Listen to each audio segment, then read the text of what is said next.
સીટની તમારા બનાવ અંગે સીટની રચના કરી છે અને હવે બારીકાઈથી બધી તપાસ થશે.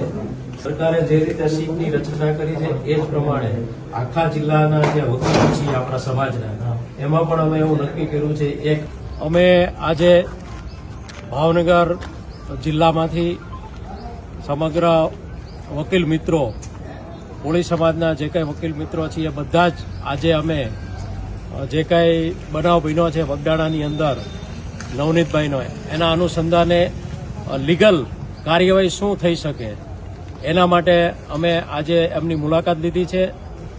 ખાસ કરીને હું આપ સૌ મીડિયા મિત્રોનો આભાર માનું છું કે તેમણે સત્યની સાથે આજ દિન સુધી ખૂબ જ સહકાર આપ્યો છે. એ માટે આપ સૌને થેન્ક્સ. અમે જે કાંઈ એમની રજૂઆત હતી, જે કાંઈ એમણે ફરિયાદ આપી છે એ ઉપરાંત એમણે જે કાંઈ બનાવ બન્યો છે એની અમે નોંધ લીધી છે.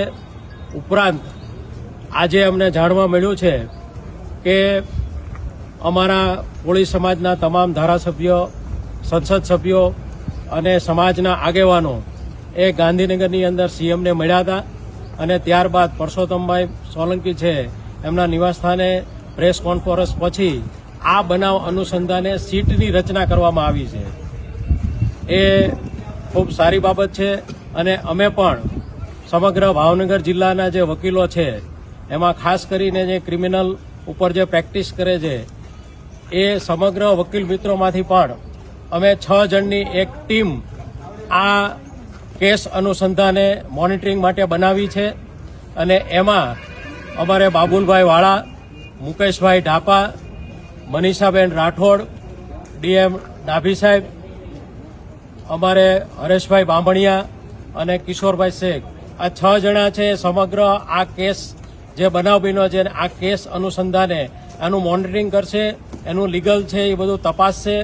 જરૂર પડે સીટની સમક્ષ અમે જે કાંઈ અમારા મુદ્દાઓ છે જે તપાસમાં બાકી રહ્યા છે અથવા તો અમને એવું લાગશે કે આ મુદ્દાઓ અંગે તપાસ કરવાની હજી બાકી છે, એ તમામ મુદ્દાઓ અમે સીટ પાસે અમે અમારી રજૂઆત કરશું કે આ સીટની અંદર અમે આ 6 જણા છીએ એ રજૂઆત કરી અને સમગ્ર કેસ મજબૂત થાય અને ખરેખર નવનીતભાઈને ન્યાય મળે અને ખરેખર જે આરોપીઓ છે કે જે આ બનાવમાં સંડોવાયેલા છે એમાં ઘણા બધા હજી જે અનડિટેક્ટ છે કે જે નામ હજી ખુલવાના બાકી છે એનો પણ આડકતરી રીતે કોઈ પણ એનો રોલ હશે એ લોકોને પણ આમાં કઈ રીતે એમનું ઇન્વોલ્વમેન્ટ છે એ તપાસ કરી અને એમને પણ અમે સજા આપવાનો અમારો પૂરેપૂરો પ્રયત્ન રહેશે. હવે મારી સાથે જે આવેલા છે બાબુલભાઈ વાળા કે જે ખરેખર ક્રિમિનલ પ્રેક્ટિસ કરે છે અને ભાવનગરના ખૂબ જાણીતા એડવોકેટ છે ક્રિમિનલ લોયર તરીકે.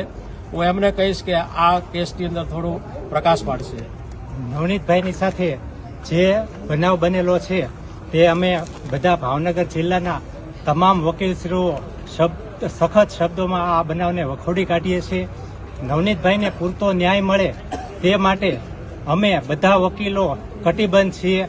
અમારા સમાજના કોઈ પણ યુવાન સાથે આવું કૃત્ય બીજી વખત થતું થાય નહીં તે માટે અમે ખૂબ જ એના માટે મદદ કરવા અમે તૈયાર છીએ. હવે અમારી જે માંગણી છે તે અમે આ કેસ અત્યારે મહુવા સેશન કોર્ટમાં 307ની કલમ છે એટલે મહુવા કોર્ટમાં ચાલશે, પરંતુ આ કેસ મહુવા ચાલે તો ત્યાં સાક્ષીઓ પુરાવાને ધમકાવવાનો પણ પ્રયત્ન કરવામાં આવે અથવા કોઈ રીતે દબાણ કરવામાં આવે તો આ મહુવા અમારા જો ફરિયાદીને ઈચ્છા હશે તો આ કેસ અમે ભાવનગર ટ્રાન્સફર કરવા માટે પણ કાર્યવાહી કરશું. બીજું કે આમાં ગૃહ ખાતામાંથી કાયદા વિભાગમાં સ્પેશિયલ સરકારી વકીલની નિમણૂક કરવા માટે પણ કાર્યવાહી કરનાર છીએ.